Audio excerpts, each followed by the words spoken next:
My son cheated on his pregnant wife, then got mad when I refused to cut her off. He married the woman he had an affair with and expected me to welcome her with open arms. I chose to maintain my relationship with his ex and my granddaughter instead. I, 58F, raised my 2 children mostly alone after my husband passed away from cancer when they were young. My son Michael, 32M, and daughter Emily, 29F, were just 12 and 9 when it happened. I did everything I could to provide them with a stable home and tried to instill the values my late husband and I believed in: honesty, loyalty, and doing the right thing even when it's hard. About 8 years ago, I met James through a community group. He was kind, patient, and understood that my children would always be important to me. We married when Michael and Emily were in their early 20s. James never tried to replace their father but became a supportive presence in our lives. The issue that brought me here started 5 years ago. Michael had been married to Jessica, 30F, for 3 years at that point. I always had a good relationship with Jessica. She grew up in foster care and never had a stable family. When she married Michael, she started calling me mom almost immediately. It touched me, and I welcomed her as part of our family. 5 years ago, Jessica came to my house on a Tuesday morning. I remember because I had just finished gardening and was about to make lunch. She looked like she hadn't slept. Jessica was 6 months pregnant with my first grandchild at the time. She showed me messages on her phone between Michael and a woman he worked with. The messages made it clear they had been having an affair for months. I sat with Jessica at my kitchen table for hours that day. She cried until she had no tears left. I made her tea and held her hand. I told her that whatever she decided to do, I would support her. The next day, Michael called me. He told me that Jessica had confronted him about the affair and that he had admitted to it. He asked if he could stay with me for a few days while they figured things out. When Michael arrived at my house, I let him in but made it clear I wasn't going to pretend what he did was okay. I asked him why he would risk his marriage and hurt Jessica this way, especially while she was carrying their child. Michael got defensive. He said that things with Jessica hadn't been good for a while, that she was always focused on the pregnancy and her nursing job, and that he felt neglected. I told Michael that I was deeply disappointed in him. His father had been faithful to me through 20 years of marriage, through good times and difficult ones. Michael raised his voice then. He said that I should be on his side because I was his mother, not Jessica's. I told him that being his mother didn't mean I would support him when he was clearly in the wrong. Emily came over later that evening. She pulled me aside and told me she agreed that Michael was wrong but suggested I try not to take sides too obviously to keep peace in the family. I understood what she was saying, but I couldn't bring myself to stay neutral about something that went against everything I believed in. Michael left my house that night. He went to stay with a friend. Over the next few months, I only saw him at the divorce hearings. Jessica filed for divorce almost immediately. I left messages for Michael several times, saying I was ready to talk whenever he was, but he never responded. Jessica continued to visit me regularly. She would bring flowers from the market or cookies she baked. She still called me mom and kept me updated on the pregnancy. After baby Lily was born, Jessica brought her to visit at least once a week. I loved spending time with them. Jessica never tried to limit my access to my granddaughter, even though things with Michael remained strained. 2 years after the divorce, my old friend Nancy called me. Her son Thomas, 33M, had moved back to town after working abroad for several years. Nancy suggested that I introduce Thomas to Jessica. Nancy had met Jessica at several family gatherings before the divorce and had always liked her. I was hesitant at first, but Nancy insisted Thomas was a good man who was looking to settle down. I invited Jessica and Thomas to dinner at my house. Emily and her boyfriend came too, to make it less obvious that I was setting them up. Thomas and Jessica ended up talking long after everyone else had moved to the living room. They exchanged numbers that night, and Jessica texted me the next day to thank me for introducing them. Thomas and Jessica dated for about a year before they got engaged. Thomas was wonderful with Lily, who was 3 by then. He took her to the park, read her stories, and never seemed frustrated when she wanted his attention. When Thomas proposed to Jessica, Lily was there too, and he gave her a small heart necklace while giving Jessica the ring. Jessica came to my house a few weeks after the engagement. She asked if I would walk her down the aisle at the wedding. She explained that at her wedding to Michael, she had walked alone because she had no family. Now she wanted me beside her. I agreed immediately. I was honored that she wanted me to have that role in her wedding. A couple of days later, Michael called me. It was the first time we had spoken directly in almost 3 years. He occasionally sent birthday and Christmas cards for Lily to my address, but otherwise, he had maintained his distance. On the phone, he was furious. He said Emily had told him I was planning to walk Jessica down the aisle at her wedding. He told me I was betraying him by remaining close to Jessica after the divorce. He said it was bad enough that I still spent time with her and Lily, but participating in her wedding to another man was crossing a line. I remained calm during the call and explained that Jessica had been part of my life for years now, and that wasn't going to change just because they were no longer married. I reminded him that his own actions had led to the divorce, and that he couldn't expect me to cut Jessica and Lily out of my life. Michael told me that if I went to the wedding, he would never speak to me again. Then he hung up. I talked to James about the situation that night. He said he understood why I wanted to support Jessica, but he also suggested that perhaps Michael had a point about me walking her down the aisle being too much. Emily had a similar reaction when I told her. She thought I should maintain my relationship with Jessica and Lily but wondered if being in the wedding was taking it too far. Despite their concerns, I decided to walk Jessica down the aisle. The wedding was beautiful, and Jessica looked radiant. Lily was the flower girl and kept running back and forth between Jessica and me before the ceremony. Thomas's family welcomed me warmly, and Nancy hugged me and thanked me for bringing Jessica into their lives. Michael called me the day after the wedding. He used language I had never heard from him before, calling me names and saying I had chosen Jessica over my own son. He brought up that I hadn't attended his second wedding, to the woman he had the affair with, Lauren, 29F. I hadn't gone because Michael had only invited me a week before the ceremony, and the invitation felt like an afterthought. Also, I had met Lauren once before the wedding, and she had made several dismissive comments about Jessica and how Michael had upgraded. James was present during this call and heard everything Michael said. Afterward, he told me that while he supported my decision to maintain a relationship with Jessica and Lily, maybe Michael had a point about me treating Jessica more like a daughter than I treated Lauren. Emily called later that day and unequivocally supported my decision to attend the wedding. I started to question whether I had made the right choice. Yes, Jessica had become like a daughter to me over the years, and Lily was my granddaughter. But Michael was my son, my flesh and blood. Had I been unfair to him? To be very clear, if Jessica had been the one who cheated on Michael, especially while pregnant, I would have supported my son completely. But that wasn't what happened. Michael went no contact with me because I refused to cut Jessica out of my life after he betrayed her. He only reached out when he wanted to announce his marriage to Lauren. I reluctantly agreed to meet Michael and Lauren for dinner about 6 months after they got married. I hoped that maybe Lauren would show some remorse for her part in breaking up Michael's first marriage, or at least show some positive qualities that would help me understand what Michael saw in her. Instead, Lauren spent most of the dinner talking about her job and her plans to redecorate their house. She made a point of mentioning that she didn't want children anytime soon, which struck me as insensitive given the situation with Lily. At one point, Lauren said that she had done Michael a favor by helping him escape his marriage to Jessica before it got even worse. She said Michael wasn't ready to be a father when Lily was born and that I should be grateful to her for saving him from a life he didn't want. That was the final straw for me. I told Michael that I couldn't support his relationship with Lauren and wouldn't be attending their wedding. He made his choices, and I made mine. I chose not to be part of what I saw as a continuation of his poor decisions. After that dinner, Michael and I barely spoke. He visited Lily occasionally, but from what Jessica told me, the visits were infrequent and short. Jessica never prevented him from seeing Lily, but she didn't go out of her way to facilitate their relationship either. My late husband valued honesty and integrity above all else. He would have been deeply disappointed in Michael's behavior. James understands my position and, while he initially suggested Michael might have a point about the wedding, he has been consistently supportive of my relationship with Jessica and Lily. I sometimes wonder where I went wrong with Michael. I tried to raise him with the same values his father and I shared. I encouraged him to take responsibility for his actions and to treat others with respect. When I remarried, I made sure James felt included in our family while respecting the memory of my late husband. I never enabled Michael's poor behavior as a child or teenager. Yet somehow, he still turned into someone who could cheat on his pregnant wife and then expect everyone to take his side. Was I wrong to go to Jessica's wedding? Update 1. First of all, I want to thank everyone who commented on my original post. Reading your perspectives helped me feel less alone in this situation. Even the few people who called me a bad mother made me think about how my actions might have been perceived by Michael, though I still believe I made the right choices. Michael emailed me last week asking if we could talk. I agreed but set some ground rules. I told him that I wouldn't tolerate him yelling or name-calling like the last time we spoke, and that I expected him to remain civil while I was speaking. He agreed to these conditions. Michael came to my house yesterday afternoon. James was at work, and Emily was in her room. She's been staying with us while saving for a house with her fiancé. When Michael arrived, he looked tired. His hair was unkempt, and his clothes were wrinkled. We sat in the living room and made awkward small talk for a few minutes. I asked about Lauren, and he just nodded and said she was fine. After a period of silence, Michael's eyes filled with tears. Not sobbing, just a quiet kind of crying that was somehow worse. I moved to sit next to him on the couch and told him he could talk to me. Michael apologized for his reaction to me attending Jessica's wedding.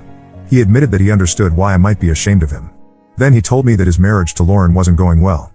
He said that Lauren wasn't the person he thought she was, and that he now realized how good he had it with Jessica. According to Michael, Jessica took care of their home, worked her nursing job, and still made time for their relationship. He confessed that he had treated her terribly and hadn't appreciated what he had. Now, he and Lauren fought constantly. He said he knew he had made a huge mistake. What seemed to hurt Michael the most was his relationship with Lily. He told me that during his last visit with her, she kept referring to Thomas as daddy. When Michael tried to get her to call him dad instead, she had a tantrum and screamed that he wasn't her daddy. Michael broke down completely as he told me this part. I asked Michael a question that had been bothering me. Would he miss Jessica if Lauren did all the things for him that Jessica used to do? He didn't answer, which told me everything I needed to know. I suggested that perhaps he only valued Jessica for what she did for him rather than who she was as a person. I told Michael about my relationship with his father. We weren't together because we fulfilled each other's needs, we were together because we loved each other. and that love didn't disappear when one of us was vulnerable or needed support. Michael, on the other hand, left Jessica when she was at her most vulnerable, pregnant and building a future for their family. My words hit Michael hard. He sobbed openly then. He tried to put some of the blame on Lauren, saying she had manipulated him. That's when I lost my temper. I told Michael to stop blaming others for his mistakes. It was his decision to cheat, his decision to leave Jessica, and his decision to be an absent father to Lily. He couldn't escape responsibility and then wonder why nobody took his side. I pointed out that he hadn't learned anything if he was still calling Lauren names, just as he had once claimed she was better than Jessica. I reminded him that he had choices all along. He could have resisted when Lauren pursued him. He could have addressed any issues in his marriage to Jessica directly. Instead, he created a fantasy where Jessica didn't care about him because she was focused on her education and the baby. I told Michael that his actions didn't just disappoint me, they would have deeply disappointed his father too. And I warned him that he would continue to suffer unless he took full responsibility for what he had done. Michael told me he knew I was disappointed in him and wanted to make things right. He said he felt trapped in his marriage to Lauren and believed it was karma punishing him for how he had treated Jessica and Lily. I laid out what I thought he needed to do to become a better man. First, he needed to apologize to Jessica and work on building a cordial relationship with her for Lily's sake. I warned him that Lily already saw Thomas as her father, so he shouldn't expect her to start calling him dad anytime soon, but he needed to try to be present in her life. I also suggested he apologize to Emily, who had been caught in the middle of our family conflict. As for his marriage to Lauren, I advised him to either get counseling or consider divorce if he was truly miserable. I promised to support whatever decision he made, though I made it clear that my support didn't extend to Lauren unless she apologized to Jessica for her role in breaking up their marriage. Finally, I told Michael that despite my disappointment, I still loved him. I would always try to guide him toward what was right. He would always be my son, but this was his opportunity to become a better man. I believe in second chances, and I hoped he would make the most of this one. I told him I was proud that he had at least acknowledged his wrongdoings. Michael left after our conversation. He hugged me before he went, something he hadn't done in years. I don't know what will happen next, but for the first time in a long time, I have hope that our family might heal. Update 2. Hello everyone. Thank you for all the supportive comments on my previous posts. It's been a month since my conversation with Michael, and I wanted to share some developments. Emily moved out of our house last week. She and her fiancé found a place they could afford, and while I'm happy for them, the house feels empty without her. James and I are adjusting to having the place to ourselves again. Speaking of James, I finally talked to him about how much I sometimes miss my late husband. One of the commenters on my original post suggested I might be holding on to my late husband's memory too tightly, and it made me realize I had never really discussed this with James. We had a long conversation about it one evening after dinner. James surprised me with his understanding. He told me that he occasionally misses his first wife too, who passed away from a stroke before we met. He still keeps a photo of her in his wallet. I never minded this, just as he never minded the photos of my late husband that I keep around the house. James said that the pain of losing a spouse is something only those who have experienced it can truly understand, and he doesn't feel betrayed when I mention my late husband. Rather, he sees it as honoring an important part of my past and the father of my children. After our talk, I found myself loving James even more for his compassion and wisdom. Jessica and Thomas are doing well. Jessica called me yesterday with news. They're expecting a baby. She's about 3 months along and glowing with happiness. Thomas has been reading every parenting book he can find, and Lily is excited about becoming a big sister. Jessica asked if I would be the godmother to their baby. I was overwhelmed by the request and haven't given her an answer yet. I'm honored that she wants me to have this role in their child's life, but I'm still thinking about what it would mean, especially in relation to my complicated family dynamics. As for Michael, he's made some significant changes. He told me 2 weeks ago that he and Lauren have separated. He didn't go into details, but he mentioned they had fundamental differences they couldn't resolve. Michael has started seeing a therapist, which I fully support. He's never been one to talk about his feelings, so this is a major step for him. His relationship with Lily remains challenging. Last weekend, I invited both Michael and Lily to my house. I acted as a buffer between them, which seemed to help. We played board games in the living room, and while Lily was still reserved around Michael, she didn't run away or throw a tantrum when he tried to talk to her. Small steps, but progress nonetheless. Michael told me he spoke with Jessica about modifying the custody arrangement so he could spend more time with Lily. Jessica refused, saying she couldn't trust him based on his pattern of unreliability over the past few years. This was hard for Michael to hear, but I reminded him that trust takes time to rebuild, and he shouldn't give up on being a father to Lily. He needs to prove through consistent actions that he's committed to being present in her life. I've noticed positive changes in Michael's attitude. He's less defensive and more willing to acknowledge his mistakes. He's stopped blaming Lauren for his problems and is focusing on what he can control, his own behavior and choices. I believe he's genuinely trying to become a better person, and I'm cautiously optimistic about his future. Thank you again to everyone who offered advice and support. Your comments helped me navigate this difficult family situation with more clarity and confidence. Update 3. It's been 3 months since my last update, and a lot has changed in our family. I wanted to share these developments with the community that has been so supportive throughout this journey. Michael finalized his divorce from Lauren last month. The process was surprisingly amicable, from what he told me. They had no children and few shared assets, which simplified matters. Michael has moved into a small apartment closer to where Jessica and Thomas live, which makes it easier for him to visit Lily. Speaking of Lily, there's been significant improvement in her relationship with Michael. They've established a routine where he takes her to the park every Saturday morning. Last week, he attended her kindergarten play, where she played a tree. It wasn't a speaking role, but Michael brought her flowers afterward and told me how proud he was. Jessica allows these visits but still maintains firm boundaries. She doesn't leave Michael alone with Lily yet, but she no longer feels the need to supervise every interaction herself. Thomas often drops Lily off at the park and picks her up afterward, and he and Michael have developed a civil, if somewhat distant, relationship. Michael continues with his therapy and recently joined a men's support group focused on personal accountability.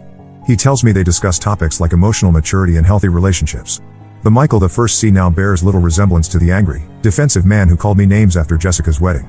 He's more thoughtful, speaks more slowly, and seems to consider the impact of his words before saying them. Last month, Michael did something that truly surprised me. He apologized to Jessica. He asked if they could meet for coffee, and though Jessica was hesitant, she agreed as long as it was in a public place. Michael later told me he had prepared what he wanted to say, but when the moment came, his planned speech went out the window.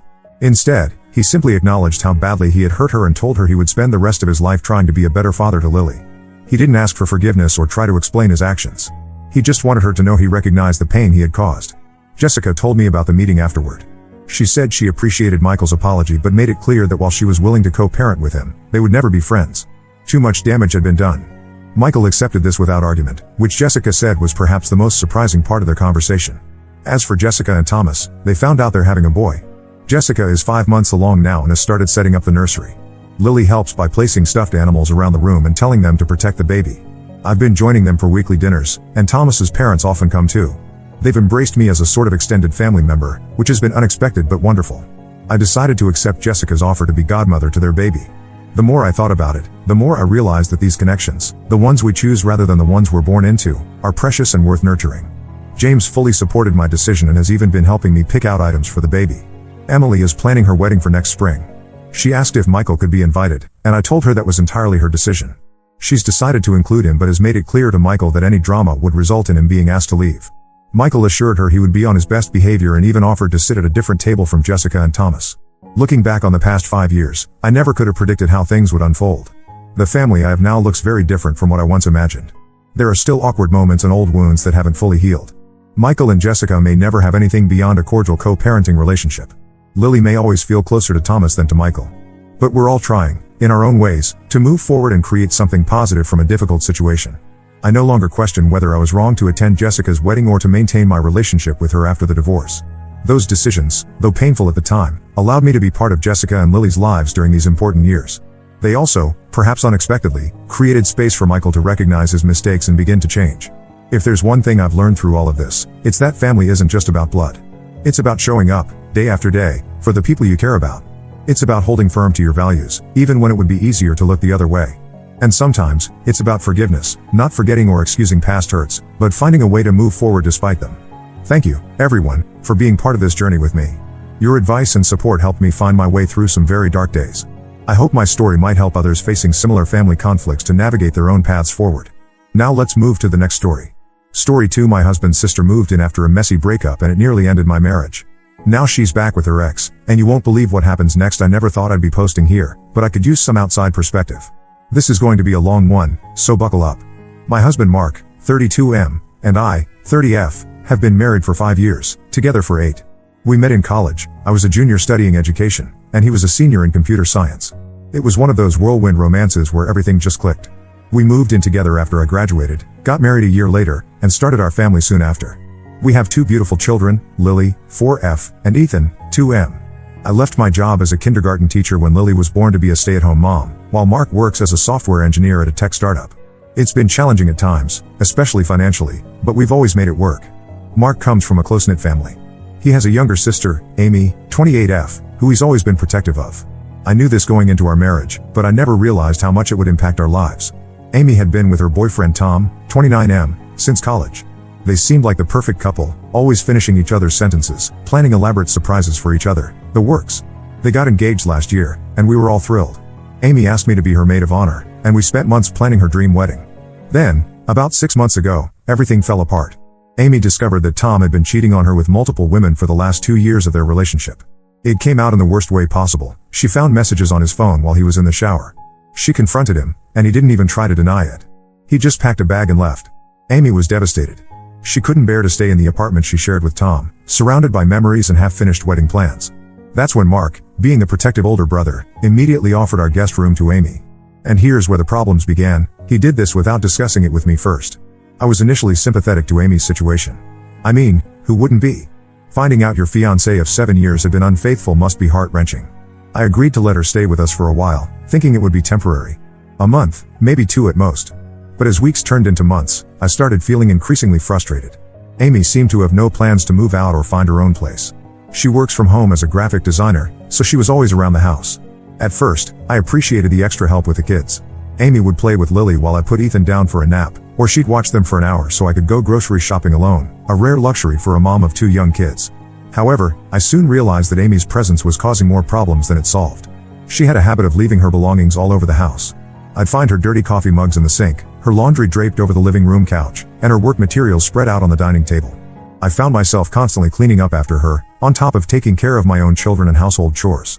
Moreover, Amy's emotional state was affecting our family dynamics. She would often burst into tears during dinner, recounting her relationship with Tom and how he betrayed her. While I understood her pain, it was becoming increasingly difficult to shield my children from her emotional outbursts. Lily started asking why Aunt Amy was always sad, and I didn't know how to explain the complexities of adult relationships to a 4-year-old. I tried talking to Mark about the situation several times, but he always brushed off my concerns. He would say things like, "Amy's going through a tough time, we need to support her," or "It's just for a little while longer, she'll move out soon." But as the months went by, there was no sign of Amy making any effort to find her own place. The breaking point came during Lily's 4th birthday party. We had planned a small celebration with just family and a few close friends.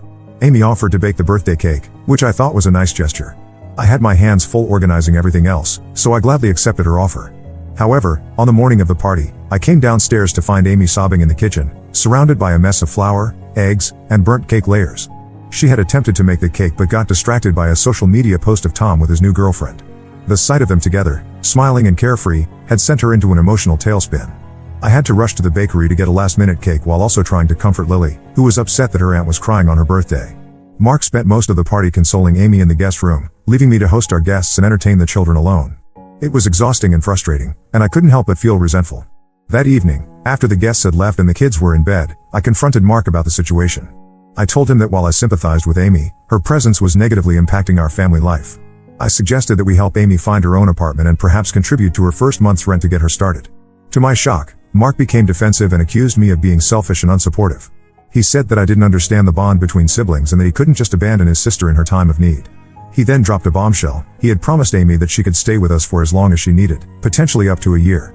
I was furious that Mark had made such a significant decision without consulting me. I told him that it was unfair to make unilateral decisions that affected our entire family. I pointed out that I was the one dealing with the day-to-day consequences of Amy's presence, from the extra housework to the emotional strain on our children. Mark's response was to tell me that if I couldn't handle having Amy around, perhaps I should be the one to leave for a while. He suggested that I take the kids and stay with my parents until I could get over my issues with Amy. I was stunned by his suggestion.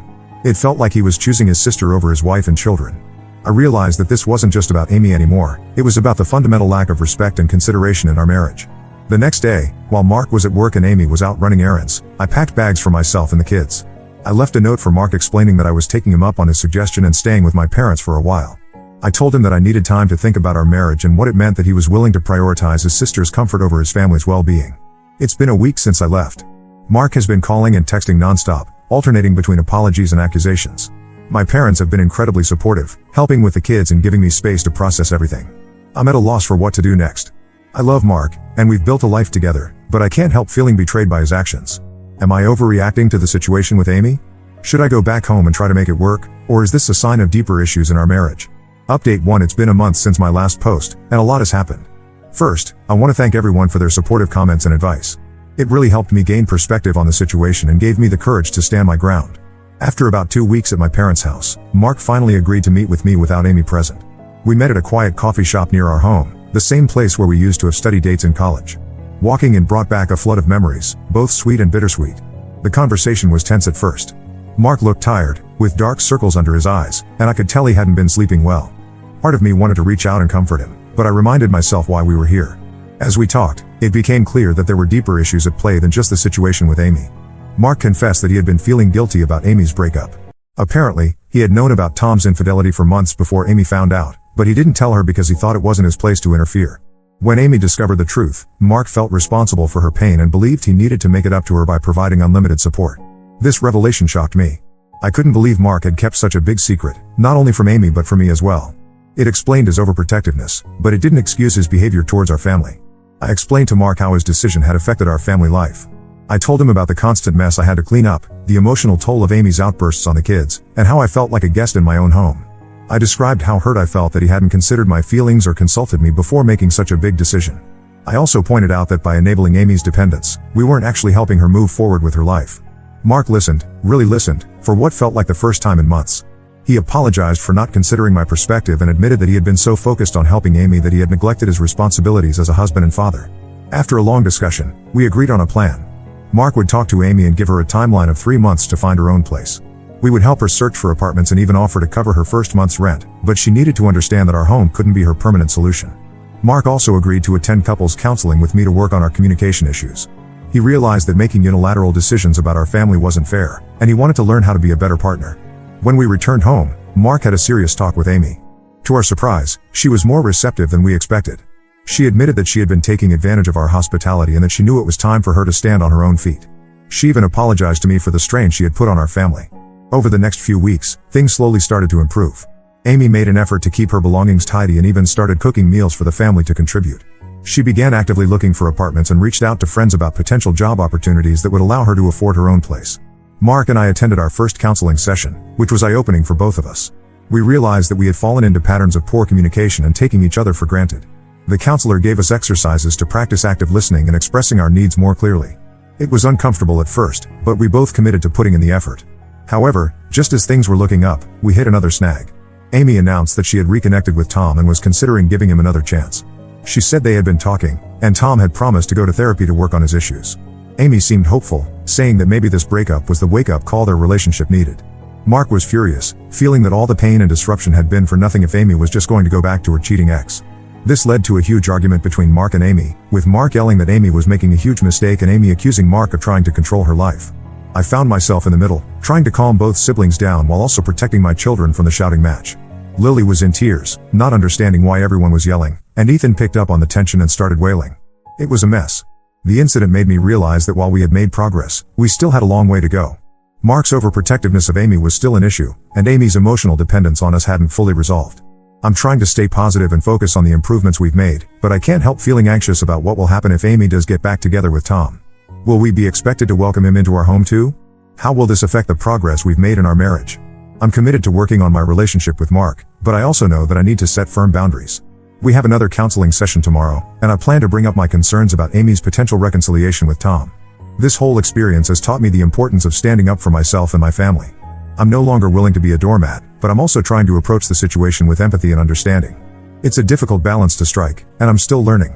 I'll update again when there are new developments. Thank you all again for your support and advice. It means more than you know.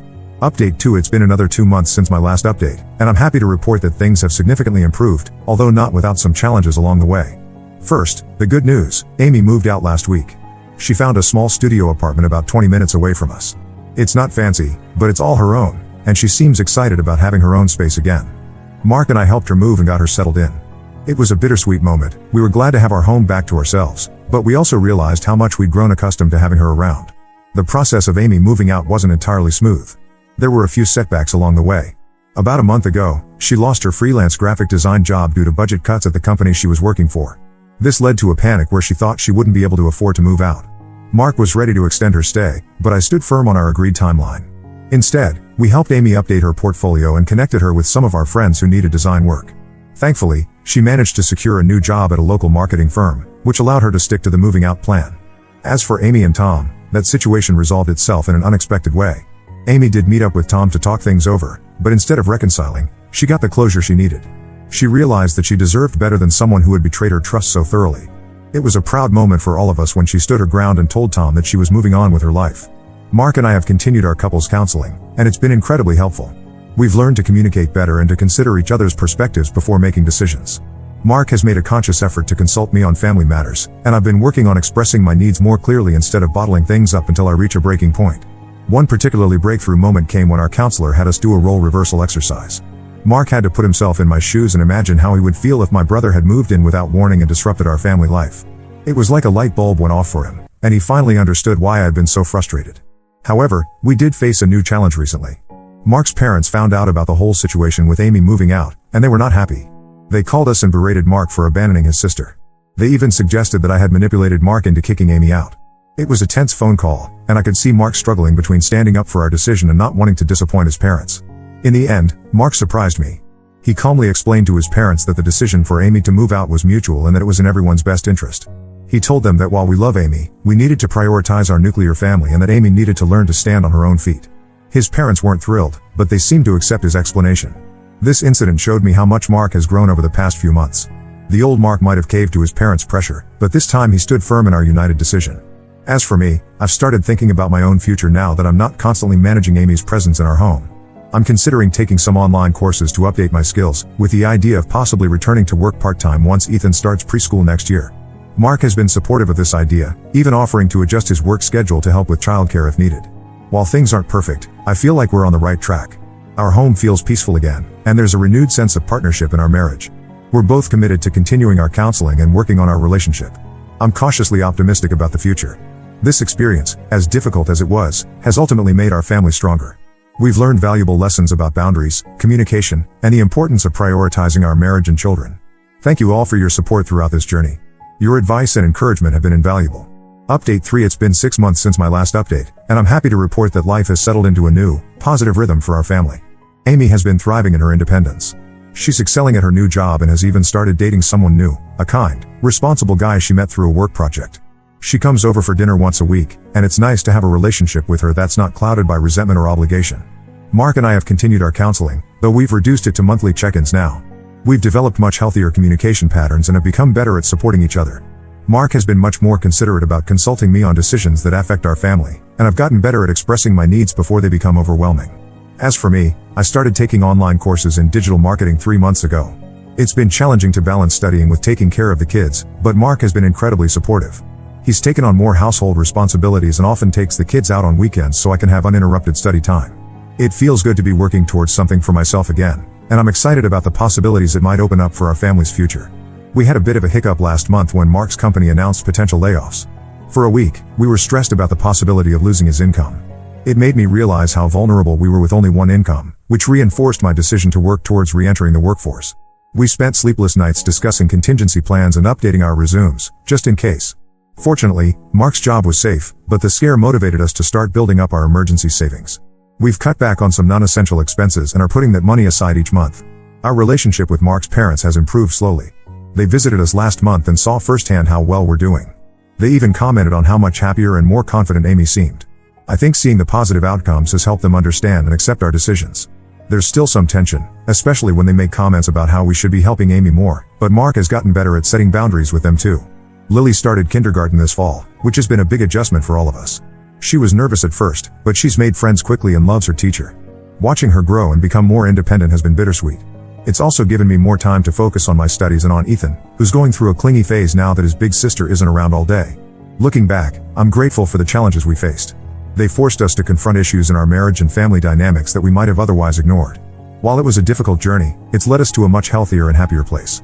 Mark and I have rediscovered the connection that brought us together in the first place, and we're more committed than ever to supporting each other's growth. I've learned so much about setting boundaries, standing up for myself, and the importance of open communication in a marriage. I'm proud of how far we've come and excited about our future together. There are still challenges ahead, of course. Raising kids, balancing careers, and navigating family relationships is never easy, but I feel like we now have the tools to face them together. Thank you all for your support throughout this journey. Your advice and encouragement truly made a difference. To anyone going through similar struggles, hang in there. It's not easy, but with hard work and open communication, it is possible to come out stronger on the other side.